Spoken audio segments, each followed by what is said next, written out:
Okay, in this section, I'm going to start with obstructive pulmonary disease. So, chronic obstructive pulmonary disease, or COPD, is included in this. Obstructive disease defined as an obstruction worse with expiration, which would cause shortness of breath and wheezing. The COPD disorders of asthma, which is oftentimes more of an acute issue, emphysema, and chronic bronchitis, part of that triad as well. Regarding asthma, so about anywhere from 5 to 12% of the population currently has asthma, and that is on the rise, most likely a result of toxins in the airway, in the air, triggering this reaction. It is the most common chronic childhood disease, so it is a considerable issue.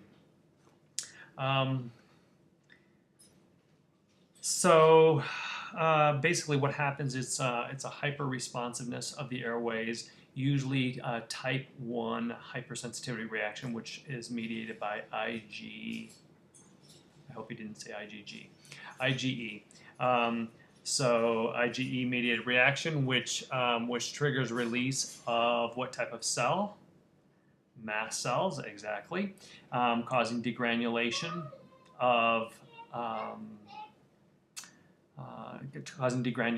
and release of pro-inflammatory mediators. So the release of the degranulation triggers that anaphylactic type reaction where you have vasodilation and bronchoconstriction happening at the same time. And over time, what happens is the epithelium in the airways gets denuded and replaced with goblet cells, and therefore an increase in the mucus plugs, and that is what causes blockage of the expiration of air. You get edema secondary to the immune reaction because of the capillary permeability. You get edema, inflammation, and this hyper-responsiveness leading to bronchoconstriction. Hyperventilation often accompanies an asthma attack, and with the hyperventilation, you might imagine that we would end up with respiratory alkalosis. That's correct. And then as a respiratory alkalosis would slow down breathing, we would resulting in hypoxemia. Hypoxemia then would cause further hypoventilation, and that would then trigger a respiratory acidosis, which would have to be compensated metabolically. So that it can become a systemic issue, especially in a situation of a chronic situation. Now, the danger of a further danger of asthma is the development of status asthmaticus. Status asthmaticus is when there is no release of the bronchoconstriction before another asthma attack occurs, and the person basically gets a shutdown of the airways and possibly causing death if that is not relieved fairly soon. And this asthma is that serious. People do die frequently of asthma attacks. Symptoms of asthma then would include coughing, wheezing, that wheezing sound that we talked about because of the closing of the airways, shortness of breath, tachypnea, tightness of the chest, and increased mucus because of the increase in the goblet cell production of mucus. So that's asthma. Quickly, you can read more about that, but I think that the pathway is fairly established.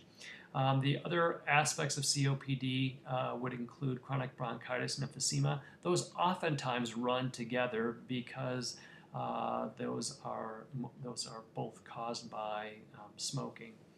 COPD is the fourth leading cause of death.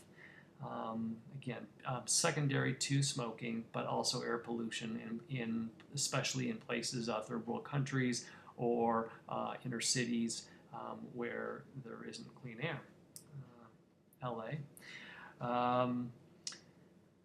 and Denver at times. So again, the issue with COPD is a decrease in the expiratory flow. This either is there obstruction or a slowed release of oxygen. This is usually progressive, especially with emphysema. Gets to be a progressive condition. Chronic bronchitis has with it the chronic production of mucus, excess production of mucus. And because of this change in the to goblet cells in the epithelial tissue, and because of the irritants and the inflammation, that's part of the chronic inflammation is the development of the mucus. The inflammation causes an increase in neutrophilic activity. You can have eosinophilic activity with chronic bronchitis. An increase in CD8s, which are going to cause destruction. And then also because of the increase in bacteria colonization that predisposes to infections. Interesting study in 2011, there was a study on probiotics. Probiotics decrease the number of upper respiratory tract infections. It was a study of 3,500 patients. Other studies are showing that resveratrol is found in red wine. It's found in there's another herb, it's a rare herb, and resveratrol is found there. Those are also shown to decrease respiratory tract infections. Again, this mucus is thicker than normal. It's harder to expel. It causes a blockage and therefore decrease in the airway and the airflow on expiration, increased risk of infection. Oftentimes, people with COPD or with chronic bronchitis are called blue bloaters. This is because of the decrease in the oxygen saturation, and then also in the edema secondary to the inflammatory response causes congestive heart failure. So decrease in oxygenation because of heart issue as well. Okay, so emphysema.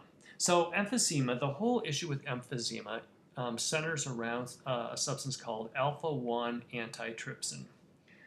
Smoking, cigarette smoke, inactivates alpha-1 antitrypsin.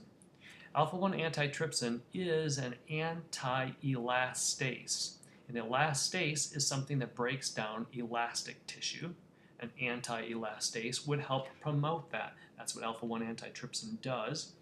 And smoking inactivates the alpha-1 antitrypsin.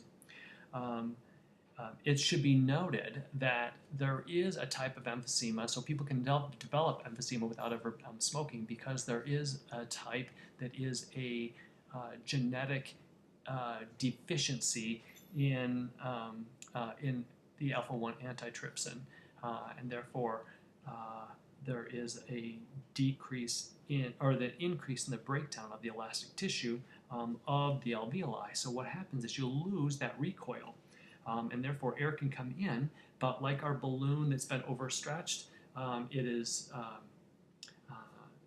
balloon stretches, but it has no recoil, and so it really doesn't give in and cause elastic expulsion of the air. And so you have to use your accessory muscles to help with the with expiration. There is there's also an inflammatory response here, proteolytic enzyme damage, damage caused to the alveolar septal, the septae. But remember that the alveoli are a complex of the little alveoli, the little sacs, if that's what I'm looking for. And in between those sacs, there are septae or walls, and destruction of those walls happens with a damage to the alpha-1 antitrypsin. So, but with the damage to the wall, you get a decrease in the pulmonary capillary bed, and therefore an increase in the air it stays in the lungs. So instead of like these tiny, many tiny alveoli, you get a one large air sac, and it carries less surface area, so less diffusion happens into the blood, resulting in hypoxemia. Central acinar emphysema, that's more common with smokers. The respiratory bronchioles and the alveolar ducts are what are mostly affected. And pan-acinar, so central acinar meaning right in the central portion of the lung, versus the pan-acinar widely distributed. That's emphysema that happens as a result of degeneration over time, so in the elderly, as a result of exposure to not so much carcinogens, toxins that cause destruction. So it's a random distribution, and also those with genetic alpha-1 antitrypsin deficiency will also have pan-acinar, and that's ACINAR. They'll have a widely distributed destruction of the lungs, or in the lower lung.